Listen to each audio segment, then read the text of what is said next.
Hello everyone, welcome back to RedHawks Weekly, joined by Eric Peterson of the Forum. I'm Jody Norstedt from WDAY, talking some RedHawks baseball. And Eric, the team is playing pretty well with the exception of what happened on Sunday, a 4-0 defeat to Kansas City. But other than that, I mean, they finish up a great road trip out there on the East Coast, going 8-2. They come back, take 2 of 3 against Kansas City. And right now they're rolling 2.5 games up in the division. Yeah, they're 500 heading out on that 10-game road trip, and then there's a stretch right now where they play 13 of 17 games on the road. So far, 10-3. So that's been a success to go. I mean, they played in Quebec, they played a couple times in New Jersey. They're headed down to Lincoln now, and only 3 games in that whole stretch have been in Fargo. So they've done a good job of getting better on the road here. Fans had a good time watching the team at home. Ronnie Berquin, you see there, hitting homers. Other opposing managers getting tossed from the game. It was a fun weekend. That game in particular was a lot of fun. 17-0 I haven't seen the RedHawks win by that big of a margin in a long time. Well, I think it's what Doug Simmons, the manager's been looking for. I think he wanted one of those, breakout games where everyone starts hitting. I think Ronnie Berquin hit 2 home runs in the game you're referring to. Keith Brackold went deep. Tim Alberts and some other guys have been, hitting the long ball more of late. So I think this offense is starting to be a little more collective and string things together. And for a while, that was a struggle to kind of get everyone on the same page. And these are kind of the lowlights from Sunday's game. Lucas Irvine really took it to the Hawks on Sunday, a 4-hit shutout, and really kept the RedHawks off the scoreboard. They got an off day on Monday, then they'll be back on the road at Lincoln on Tuesday. We'll talk a little bit more about that in a bit, but it was interesting this week because on Saturday there was a wrestling event in town and Jake Labor was pitching. Eric got to meet up with Jake and chat about that. Here's a look. Back here at Newman Outdoor Field with RedHawks pitcher Jake Labor, the left-hander who had a great start here on Saturday night.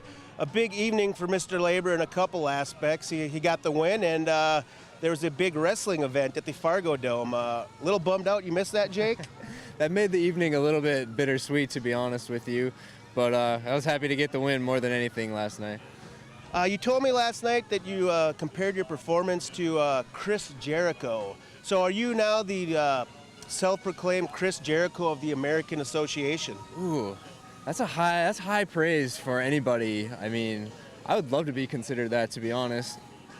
I mean, just talk about when your love for pro wrestling started. I think you told me you were in grade school or around that age when you started watching it. What kind of gave you the itch? I mean, I was in first grade, and, back then you only had 5 channels on your TV, so there wasn't a lot to watch on Saturday mornings, and I stumbled upon WWF Superstars, and it started from there and never stopped. Now, did you have a favorite growing up early on, and has that changed in your advanced age here? Or how has your favorite pro wrestlers gone here?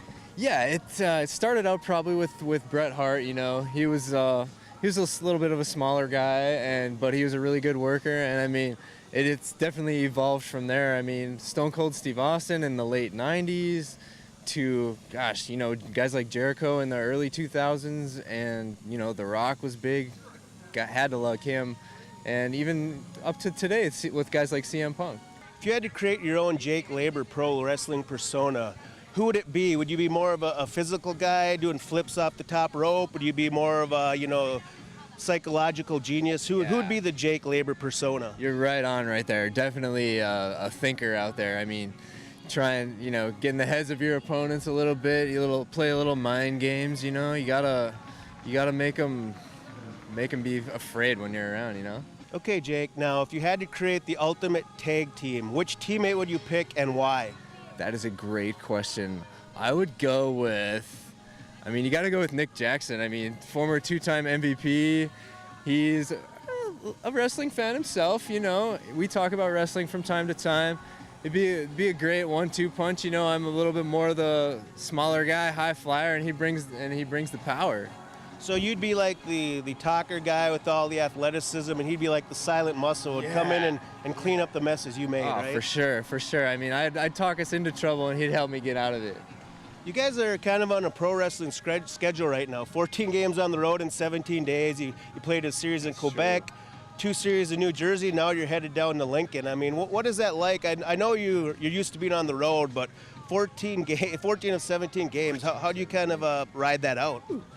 I mean, it sucked when we were out there. We had a bus with no air conditioning for a while. That made it even harder. But thankfully we get along really well, and we're in a really good spot right now with our camaraderie. And I mean, it helps when you're winning too. I mean, that's the biggest cure, you know, is putting up wins. So that was big for us to go out and win 8 out of 10 there, and then come back here and win a series. So that's what it's all about, is winning series. We'd love to go down and take 3 out of 4 from Lincoln, but you know, as far as the travel goes, it's not the worst thing in the world. I mean, it's part of baseball. Everyone's got to do it. So we're handling it well, I think, and looking forward to going down there. Appreciate your time, Jake. Now let's head it back to the studio. That was awesome. That was probably one of the best interviews we've had so far on the show. Maybe you should shed some light. Who's your favorite wrestler growing up? Well, you know, I think I should have stolen his belt that he had in those photos. That was excellent. Before the Bison video blog belt, Jake Labor obviously had his own belt. But, you know, growing up, I began to tire of him, but I liked Hulk Hogan as a kid, and some of the other guys. I like some of the big, strong guys like Goldberg and maybe Stone Cold to some extent. And there's a guy by the name of Raven I liked. He's kind of a lesser-known guy, more of a psychological guy. He's another guy I liked. And, of course, who doesn't like Ric Flair? I mean, whoo! That was a sad That was move. horrible, man, but we digress. Well, my favorite, I'll go with, I was a big Bret Hart guy, and Legion of Doom, the Road Warriors, so if anybody likes those guys, big shout out to you. Anyways, we got to talk a little bit about the baseball team. So, on the road at Lincoln for 4 starting Tuesday night to Friday, then they're back home on Saturday, kind of different. Then they'll play 4 against Sioux City. Right now, 25-18 record for the RedHawks, and they're playing a team with an identical 25-18 record down in Lincoln. Well, I think what needs to continue is their strong starting pitching. I mean, they've got it from guys like Alex Caldera. Jake Labor has been solid, although he struggled a bit on the road, been really good at Newman Outdoor Field. Taylor Stanton's been good, and the rookie Brian Ernst is another guy they hope they can keep going. I guess the one guy in the rotation who's kind of been up and down is Paul Burnside. He's had a hard time staying healthy. He's had some tightness in his back. But if they can keep that starting pitching rolling, the back end of the bullpen's has been good too, with guys like Nate Kilcrease and Chase Johnson and Joe Harris. So I think that keep on pitching and, you know, kind of keep that offensive momentum they built here, you know, with the 10 games out east and over the weekend with Kansas City, with the exception of Sunday's game. Yep. Let's pop up the division standings quick and take a look. The RedHawks up 2.5 games, as I mentioned earlier, on Winnipeg. St. Paul not far behind at 3 games back. Sioux Falls struggling a bit this year. As we get into this week, Eric, who do you think is going to heat up?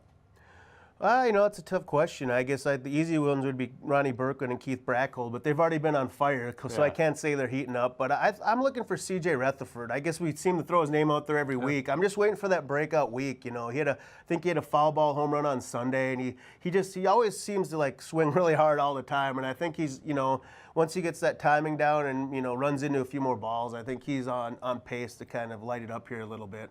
Zach Penpraise has been a little bit quiet as recently. I know he had a grand slam last week, but he's been having a quiet bat. Like to see that leadoff man start getting some more hits and helping out the top of the RedHawks lineup. Well, for Eric Peterson, I'm Jody Norstedt. We'll see you next week. I'll give it one more try.